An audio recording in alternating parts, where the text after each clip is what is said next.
Hello and welcome to another edition of Entrepreneur TV, and it's a little bit of a different one today. I'm going to tell you why, because you often meet the guest before you start doing an interview and you think you're going to go one way and then we end up talking about other things.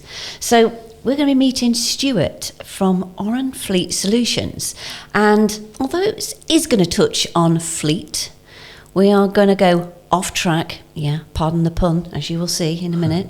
We're going to go off track and actually talk as well about all things business. Stuart, welcome. Hiya. Thank you for coming all this way, because you have come a long way. It was a fair old drive last night, but thank you very much for inviting me down. And you came down in something called Large Marge. I did, yeah. Yeah. You weren't expecting that, was you? No. Large Marge is a wonderful camper van that you have taken on, and is this one of your things where you may be in business but you have your little pleasures as well, and that's one of them? I think it's very important. I think if you're just business focused 24/7, then you might be selling yourself a wee bit short, to be honest with you. So Large Marge, for the benefit of anybody who's tuned in, is a 2014 Volkswagen Crafter long wheelbase high roof that's been converted into a camper van with 2 double beds. So if I get the opportunity, I like to travel and utilise the opportunity to see a wee bit of the world that you wouldn't normally do if you were sitting on a flight or whatever, or parked up in a hotel. So Large Marge accompanied me last night from Glasgow, 4.5 hours down, stayed somewhere around about Doncaster, I'm not quite sure. Fantastic wee place, Apple Blossom Caravan Park that accommodated me, which was great. And I trotted along here this morning at my leisure, so aye. So you've had a real journey all the way down from Scotland. But let's just talk a little bit about business first. And you have Oran Fleet Solutions, but what is it that does?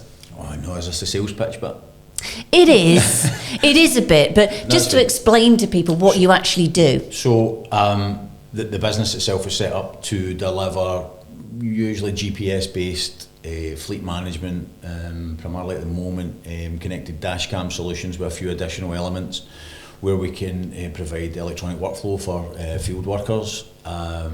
We can provide insurance-rated trackers, the S5 type stuff for the kind of higher end vehicles, and ultimately we're looking to deliver primarily locally based fleet management offerings that will provide some additional tools to make the business more efficient in an environment where costs are paramount at the minute, particularly, that we can save you a few pounds as well and deliver a solution and an experience that works for everybody. But this isn't your first rodeo in this, is it? You started, was it in 2014? Yeah, it's not my first shot in the roundabout, to be honest with you. 2014 set up a business, ran that for 5 years, learned a huge amount. I mentioned earlier on my first day in that business was sitting at the kitchen table without a website or any real knowledge of what I was doing or what my expectations were, and managed to somehow wing it to a point that 5 years later I sold it to one of my clients. And that was quite the journey, quite the 5 years. But I learned an awful lot about business, I suppose, but more importantly about myself and people that you're involved with, and some of the expectations that you might place on people where they fall a wee bit short, and equally, where you can fall short as well. So, coming into it this time around, you come into it not at the kitchen table and with a website, but we're gaining some real, I think, hopefully valuable experiences to, I think expectations are a huge thing. Yeah. How you set those expectations, how you try and achieve and meet those expectations. Sometimes you exceed, sometimes you fall a wee bit short, but I think the transparency and the dialogue and the openness that you can deliver, I think, as a small business, in a marketplace that's pretty saturated with some big organisations and a lot who do things really well and some who maybe don't do them just quite as well. How do you differentiate in that marketplace You have to be yourself, and I think you have to stick by your core values. But what was your background then before this? Because, I mean, was you self-employed before, or was that in 2014 your first outing in self-employment? Yes. And I think it was maybe the 1st of July, so on the 30th of June, I actually had a full head of hair. By the end of the first week, I looked as if I had a swimming cap on. We'll just leave it at that. But that was my first go at it. I had worked, I'd actually, my background in sport, I played football at a reasonable level. I played football in Northern Ireland for 11 years, went over there when I was 19, came back, had no clue what I was doing, what I was going to do.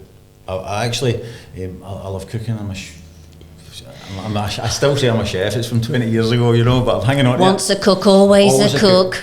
I do feel it, without sounding all kind of poncy about it, right? I do feel it's a bit of an art form, it's a wee bit of a way of expressing yourself, yeah? It is. And I'm sure you'll agree with that. So I think I'd been really fortunate to get paid for something that I absolutely loved and adored doing.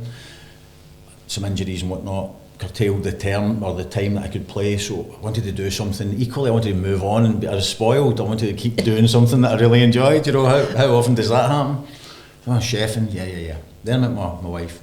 We were going to get married, we were going to buy a house and stuff, and there's some great things about being a chef, but the time isn't great, is it? Time's not great, and the money's not particularly brilliant. So that was fine, and I was really, really fortunate to meet my wife, I have to say that, but really, really fortunate for her support and the fact that my father-in-law, Willie, had been in sales for a good number of years, had been a sales director and stuff, so he'd said to me at the time, you know, there's a lot of similarities between that sporting environment and the business environment, selling environment, which if you're not in that environment, you don't really get that.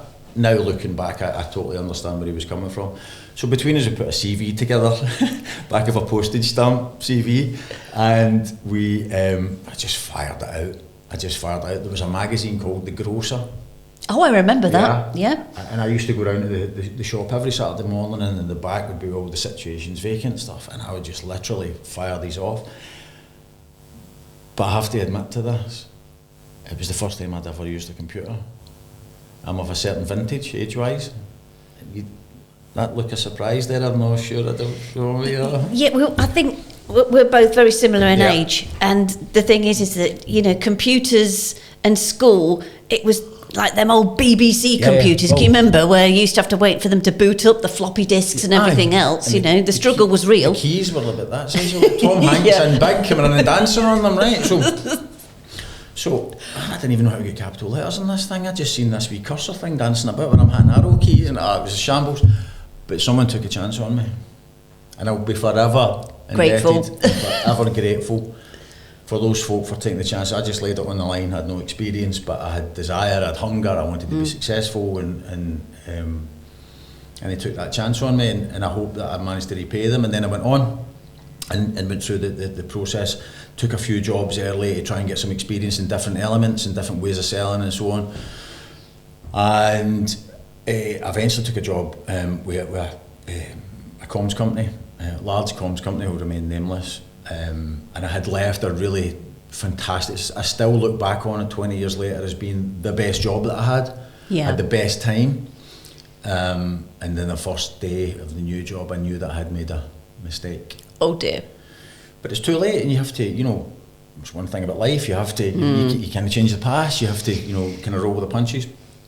But within that comms environment, it was a kind of new demographic I was going after, new solutions and stuff. So you're learning as well, but I knew, as I say, it was the wrong decision. Within about 6 months, we had a few data partners, as they would have called them at the time, and one of them was in the telematics world. One of them was a vehicle tracking supplier. And we had a conversation, and I took the job with them. So that was 17 years ago. Wow. 17 long years ago, and I'm still in that world now. And is it something that you are also passionate about? Because I believe that when you're self-employed, okay, you have to get up in the morning and you have to bring in the bacon as such. Yep. And there's no this is one of the things that I think really gets my goat about the government, because they don't understand self-employment. Okay, they think everybody's employed, where they get the sick pay. So when you're sick, you've got to find the money. When you're injured and got to have long-term, there's no cushy pensions for us unless you pay for it. Yep. And then we're expected to look after employees and that we have as well. So it's like that big world of self-employment. How did you navigate that at the beginning? Because it is hard. Yeah, I mean, just on one point, and then I think governments, just to elongate on that point, I don't think they understand people. No. Yeah, so we'll quickly move on though. No, tell the truth. Tell the truth how you feel. How long have we got here for this podcast? As long as you want. The touching on the government thing, irrespective of government, I think probably the majority of MPs, or a proportion of MPs, decide to be MPs because they want to do something positive and potentially, make positive impact on people's lives and make some changes. And I think once they get there, they're on the gravy train and their noses are in the trough. I think that changes people, and I think they become alienated from reality as to what the average person in the street cares about, and how those government decisions adversely affect them. So, and many haven't been in business themselves to actually understand it. I mean, I'm not being funny, but some of them look as if they've stepped out of school, and they're telling you about what you should be doing and what we're going to do, and their body language experts have told them they have to do this, and wait a minute, actually remember where you come from. Yeah. Remember where you come from. The vast majority of people on these islands are working class, come from challenging backgrounds in a lot of cases, and I think what they lose is a bit of empathy when they get there. That's my view on it. I think they lose empathy, they lose an understanding of what the day-to-day challenges are for people, and when you lose that, you lose a bit of yourself, I think, and I think that's where we find ourselves. These podcasts wouldn't be possible without our amazing sponsors. Make sure you support them too and check out their website. Take control with Oran Fleet, the smarter way to manage your commercial vehicles. From real-time GPS tracking and 4G connected dashcams to complete vehicle and driver management, Oran Fleet helps keep your vehicles on the road and helps manage your costs. Streamline your operations, improve safety and ensure compliance in the knowledge that your fleet is performing at its best. Discover the difference Oran Fleet can make to your business. Visit oranfleet.com today and drive your fleet's efficiency forward. I know, speaking to a lot of people who have their own business and they're self-employed, that they feel sometimes it can be a very lonely place. So how do you help to equip yourself mentally to deal with the day-to-day running of a business? Well, I think everybody's different, obviously. I think one of the things that has helped me is my background in the sporting environment. So that's carried me through, that drive to be successful, and I'm not terming success as having loads of money. I think sometimes success is just being able to get up and get on. That's a success in itself, right? But obviously coming from a sporting background, the fitness plays a big part in that, and I'm a firm believer in, healthy body, healthy mind, and trying to look after yourself as best you possibly can. Yeah. And taking care of what you take into your body, and then how you output, and so on and so forth. So I think that for me personally, as I'm getting older, I'm more conscious of my fragilities, if we want to call it that. And I think, then it's incumbent on me. No one else is going to take care of me in terms of my body. I have to go and do it for myself. So that mindset allows me then to go and drive forward with that, keep myself as fit as I possibly can. I think that then, feeds into the healthier mind and keeps a bit of clarity, and allows me to then focus on the stuff that from a professional perspective is deemed as important. But it also, I find that when you've got that healthy mindset and you've got that energy, it rubs off on others as well, even the people you work with, doesn't it? Listen, I think so. I think if we're sitting at a table here together, right? If I'm positive, yeah, there's a positive feeling in the room. If you're positive, then there's a real, energy. And I think we can bounce off each other with that. And I think that's the same. If I'm in to see someone and I'm looking to, deliver 20 vehicle trackers or 20 cameras for them, and I'm sitting there because I've had a rough night last night, or I've had a big weekend, and all I'm conveying to that potential client is, I can't be arsed being here. How are you going to help me get a few quid? Yeah. Whereas if I'm in and I'm on it and I'm sharp, what you're trying to do is build a bit of a relationship very, very quickly. So you have to be on your toes. You have to be able to think on your feet, in my opinion. I don't know everything about vehicle tracking. I know some bits, wee bits. But I think if we're having a conversation, vehicle tracking becomes a part of that conversation. It does become the conversation. And I think you only really have a good, fleshed out conversation if you're sharp and you're vibrant. I think as well that when you are passionate about what you do, obviously about your vehicle tracking and everything else, then it becomes, in my opinion, when you meet these clients, less of a sales pitch. 100%. It just becomes then, what are the bonuses? So just imagine now, I'm a client, I've got fleet. Not sell it to me, but how would you say to me, you've got benefits for getting tracking devices and things? I think I would probably turn it on its head. Yeah? Yeah. Because if you've seen me and then you've seen another 9 sales guys coming in, we would probably outline the same fundamental benefits. Yeah. Save fuel, improve driver behaviour, blah, blah, blah, blah, blah. And those are all benefits that are there to be had. But the secret is, in my opinion, is that I'm not going to save you any money. No. And that's going to turn it on its head. You're not going to save any money if you don't use the technology. Yeah? If you take some time and work alongside us, and we can impart this into the business, and we can, make it a fundamental part of the business and the business process, and we can extract the information and the data, because all I'm providing is management information. Yeah. Yeah. So we need the management information then to go to the right people within that organisation and actually have it as part of that weekly, monthly, whatever that meeting would be, to bring this in. Make sure that this becomes a part of the day-to-day running of the business. And if you do that and we work alongside you, because we're not just to sell it and then move on to the next one, I'm very, very keen on, I think, relationships. Yeah. Yeah, I think the relationships, whether you get 15 minutes with someone or 15 meetings with someone, I think the relationships are incredibly important initially to set up that bond. And give them, the hope that they understand why you're doing this. I'm not necessarily passionate about vehicle tracking, but I am passionate about being successful, and I understand vehicle tracking, and I think it can be of real value. I'm more passionate about building that relationship, and actually at the end of the relationship or during it, someone turning around to me and saying, this has been really good for us. That's what keeps me going back.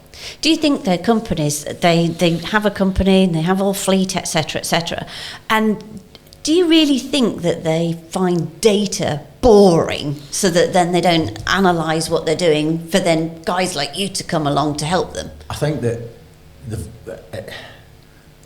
without being boring, and I'm hoping I'm going to go down that road for you, right? But you're probably thinking, you done that 20 minutes ago, Stuart. But the average fleet size would be between 10, 12 vehicles. And in a lot of those cases, it's guys like me who've set up on their own, electricians, joiners, whatever it might be, who have done okay, and they managed to get a couple of vans and another couple of vans won a new contract, and they're sitting at 10 and 12. And they don't necessarily have to be IT experts or au fait with all this kind of data and the electronics world sort of thing.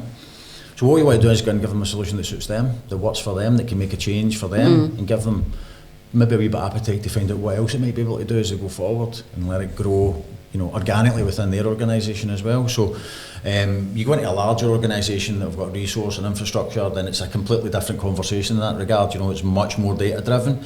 But for the day-to-day, sort of business that ultimately is the lifeblood of my business, then it's much more about how we can make an immediate impact, how we can give them something they don't currently have, how we can turn the lights on some of the kind of things that might be happening within the organisation at that particular time, and then give them the appetite for more, rather than just buy something, move on, they've got stuck with something, and in 3 years' time they've still got the same thing that's done nothing for them kind of thing, and then wonder why what do you mean we've not had any value from this, you know? So you have to be with them on the wee journey, however long that takes. Now, again, talking about your business, I know we was having a little bit of a discussion earlier about employees. Yes. And how hard it can be. We know in this industry, get people come in, I'm a really good editor, and then all of a sudden they're not turning up on time, they don't have the same drive as what you have. You know, how do you deal with employee challenges? Don't employ them? No. That's unfair. I think, and I might be going a wee bit larger scale on this, right? Go for it. When I was leaving school, I was really fortunate. I went and got my first job was as a YTS football player on £29.50. I worked for a marketing and advertising agency on my YTS of £29.50. £29.50 plus expenses. I never got £7 a week. I never got the expenses. See, you never did a good enough deal. He never negotiated hard enough. Hey, he drove a hard bargain, harder than a Scotsman, I'll tell you. I don't know. But at that time, you know, my classmates and they were leaving to get trades. They were leaving and going and becoming plumbers or joiners or whatever it may have been. And there's a bit of a school of hard knocks involved in that, and there's a bit of real life experience, you know, life at the coalface sort of thing. I have to pick this up. And I think now, and there's room for it, don't get me wrong, I just don't think it should be a full kind of shift across to the academia, and you're learning everything by books, and then all of a sudden you go into the big bad world and somebody asks you to do something and that wasn't in the book. You know, I think there's a balance to be found there. So one of my friends had always said to me, I always like to get young and hungry coming in, you know, and absolutely I totally get that, because I'm all about hunger and desire, but equally there's a lot of folk out there that are slightly, you know, more experienced, or you know, been on the block a couple of times more, who've got an awful lot to offer. So I don't think you can just, you know, close your mind to anyone. And then, you know, I've faced some challenges, particularly last time around, with folk coming in and like to tell you how good they are and like to tell you what they're going to do, and unfortunately can fall way short. But you've got to kiss a few frogs. Oh, you do. And I think as well, with the younger generation in particular, you know, I was in law for a while. Right, okay. And one of the things that you got people who came in, they'd done all the little law degrees, and then they're coming into practice, and it's like, come meet your first criminal. Oh, I can imagine that. And it's like, phoom. And I think, I don't know whether you feel the same, but like the education system, I think we had about 2 weeks work experience when I was at school, which I know is a long time, you know, a long time ago, but it really doesn't even fit for how people need to adjust from going behind a school desk to getting in the workplace. 100%. Is that something that you would like to see change, where people do more, not apprenticeship style, but more work experience? I think kind of life's about experience.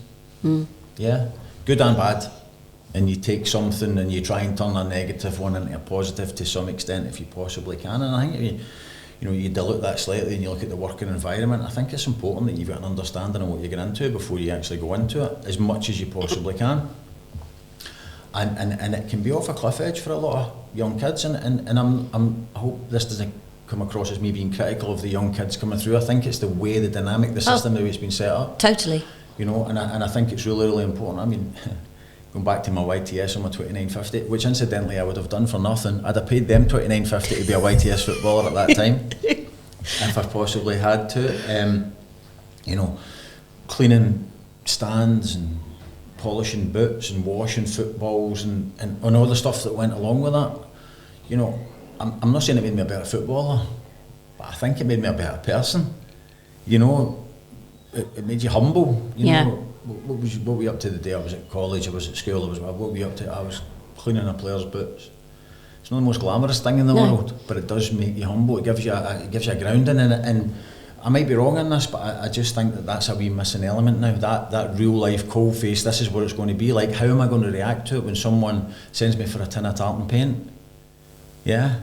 How do I react to that, you know? And then when I come back without anything and no knowledge of what I'm doing and everyone's laughing at me, how do I react to that?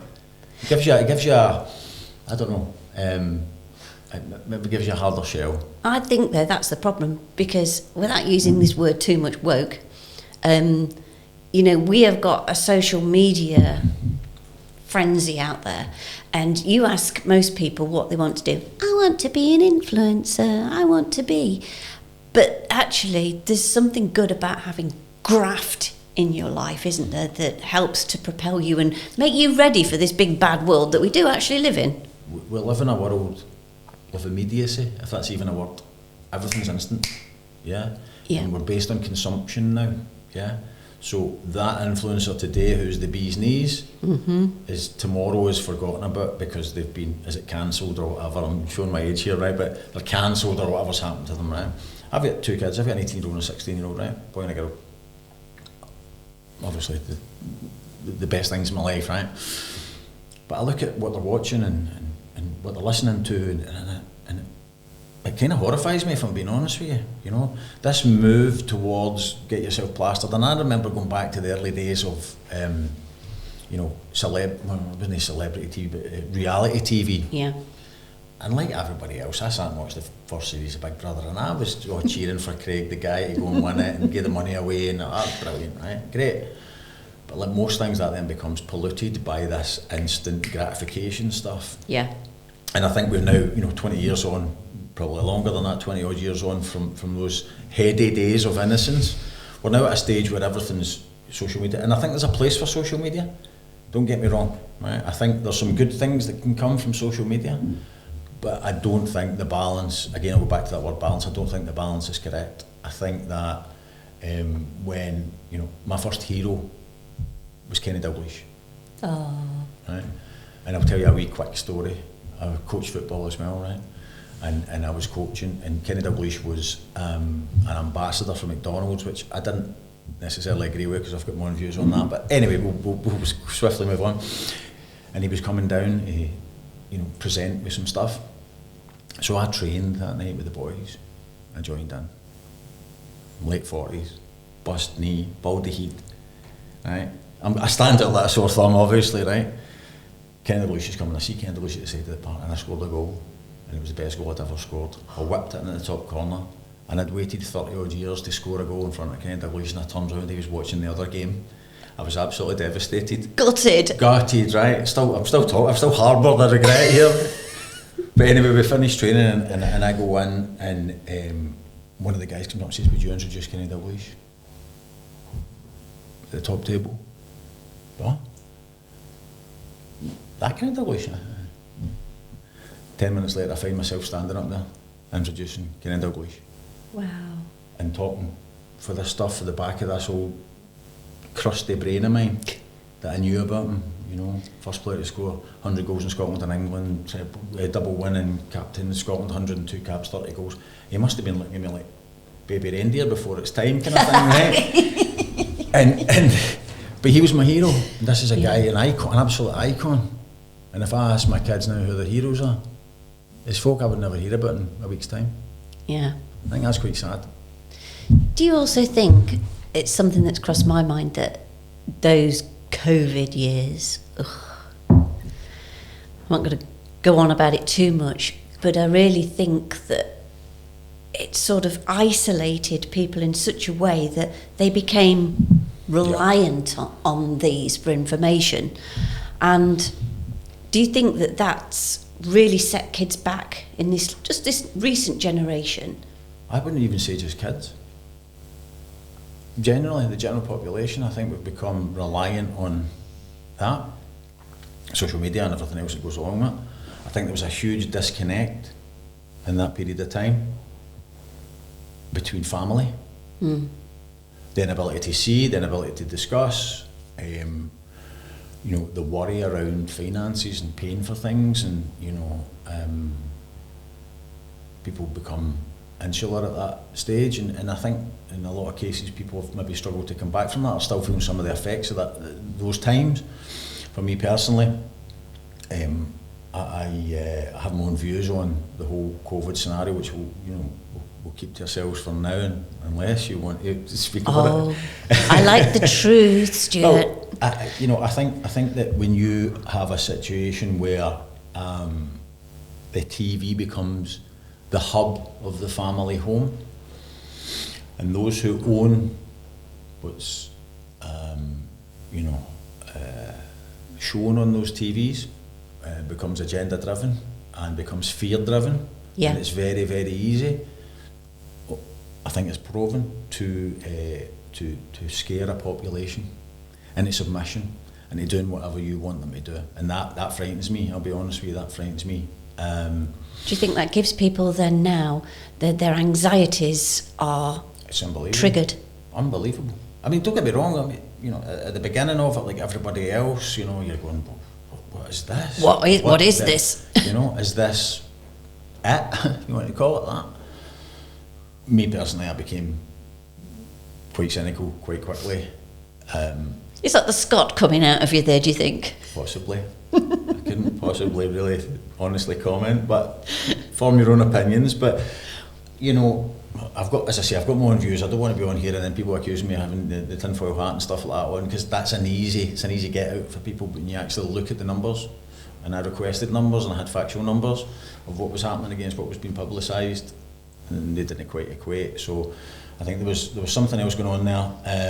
But I think ultimately, I think it had a really adverse effect on a lot of households in terms of that interconnection and that communication within that household.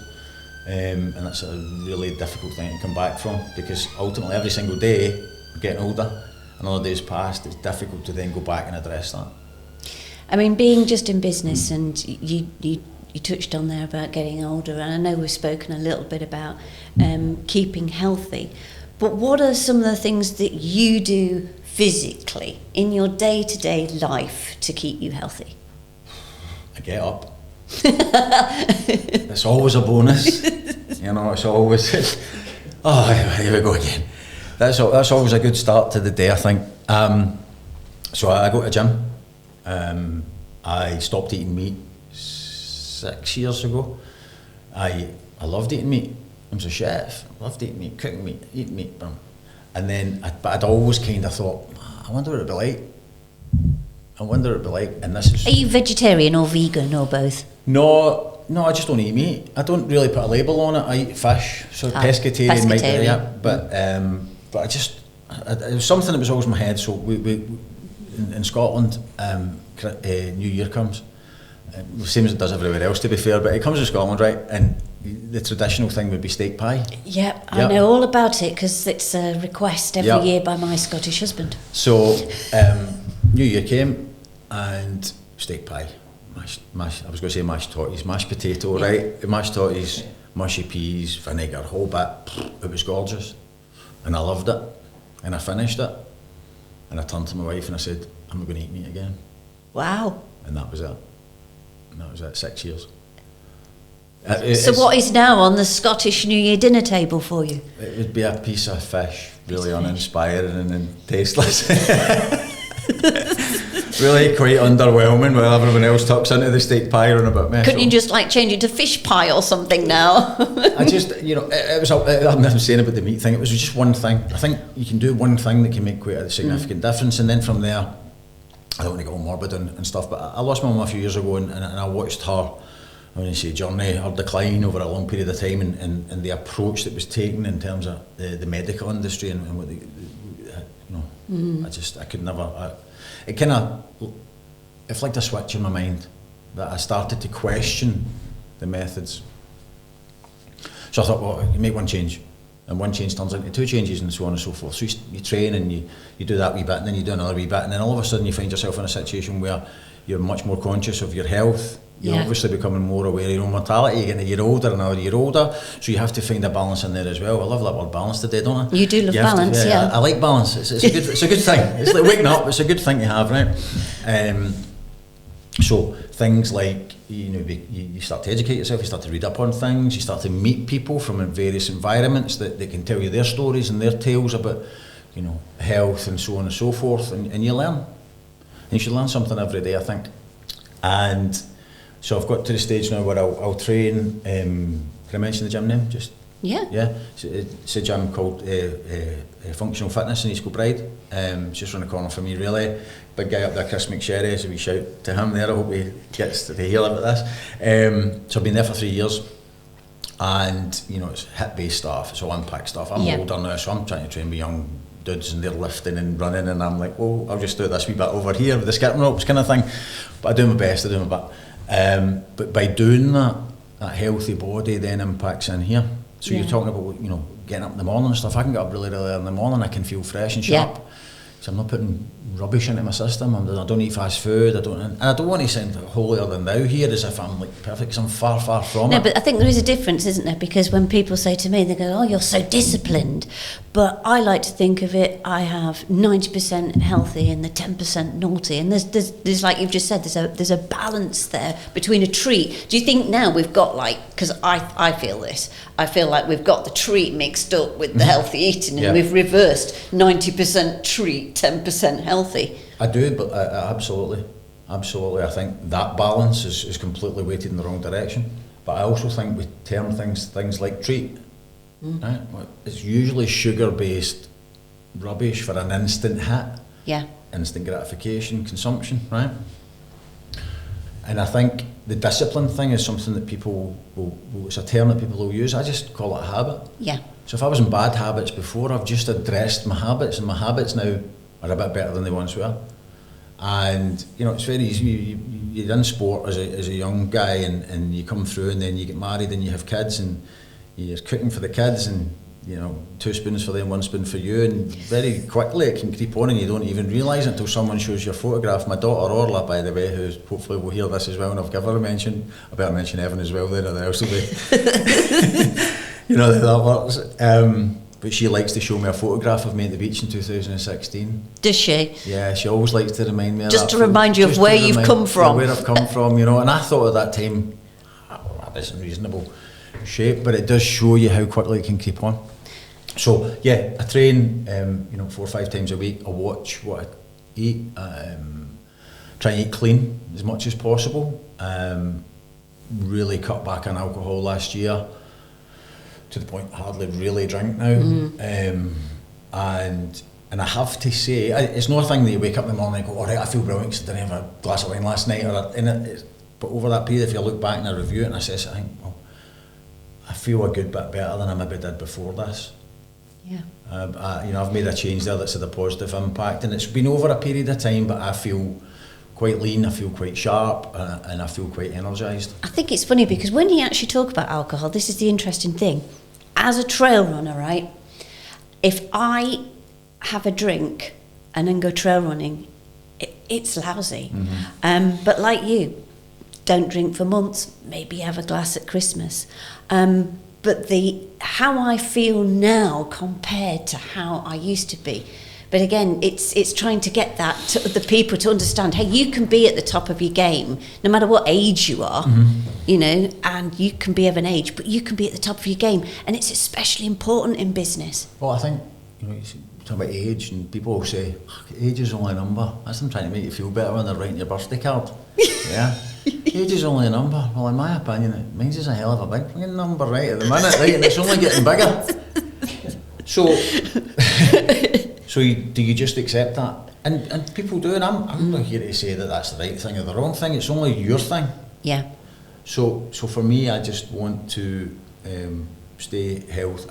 I think watching my mum over a period of time as well has had a major impact on how I see my future. I want to stay as healthy as I possibly can. I want to see my kids go on and be successful in their own rights and do their own things. I want to see all that, give myself... Now, there's no guarantees. There's no guarantees in life. No. Yeah, but I'm a firm believer in do everything you possibly can, whether it's in sport, whether it's coach football and speak to the kids. Give yourself the best chance. Yeah.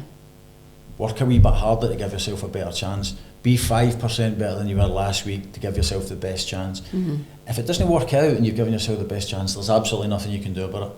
But if you give yourself the best chance, it might just turn for you, it might just work for you. And one thing I would say is the NHS is absolutely stretched to capacity. So if you can help be less of a burden by doing the little bits that you can, you're helping those who genuinely need services. I tell you what, you're fishing for me today, aren't you? I am. You are going to get some stuff out of me today. No. For as long as I can remember, the NHS has been at bursting point, right? And they like to use it like a political football. Yep. The NHS this, you know, the duopoly of parties that say, we'll fix this, we'll address that. And the way they go about it kind of sums up where we are as a society a wee bit. They'll throw more money at it. Throw more money. Where's the money go? Where does the money go? And the majority of cases going to pharmaceutical companies. It is. Big pharma. Who only deal with the outcomes and the symptoms. They don't really deal with the root cause. And the root cause, in a lot of cases, not in all, but in a lot of cases, is personal responsibility and looking after ourselves. Yeah. Yeah. So I wouldn't, you know, I wouldn't necessarily say burden, but I would say that I think, and I've used this term before, I think as a society, we're in danger of, we're in danger of surrendering the powers of our own bodies over to folk that want to make money from us. Well, Stuart, it's been an absolute joy, an absolute interesting and fascinating insight. Probably not how we initially thought we was going to do this, but I think that's what's good. I was going to put up a laptop and give you a vehicle tracking demonstration. Was you now? I found that you mentioned boring earlier. That would have really bored you. No, I have much enjoyed this type of interview where we find a bit about you, because I think when people are looking at going into business themselves, they want the honesty and they want to know practical, useful things to help them on their journey. Final question. Okay. If your 16-year-old self could sit here now and you could give them one sentence about what was going to happen or how to encourage them, what would you say? Just in one sentence. Work harder. Really. That was the sentence. It was very, very short, and that's unlike me, as you've realised, no doubt. And don't have regrets. Yeah. Best you can. Thank you, Stuart. Thank you. Take control with Oran Fleet, the smarter way to manage your commercial vehicles. From real-time GPS tracking and 4G connected dashcams to complete vehicle and driver management, Oran Fleet helps keep your vehicles on the road and helps manage your costs. Streamline your operations, improve safety and ensure compliance in the knowledge that your fleet is performing at its best. Discover the difference Oran Fleet can make to your business. Visit oranfleet.com today and drive your fleet's efficiency forward.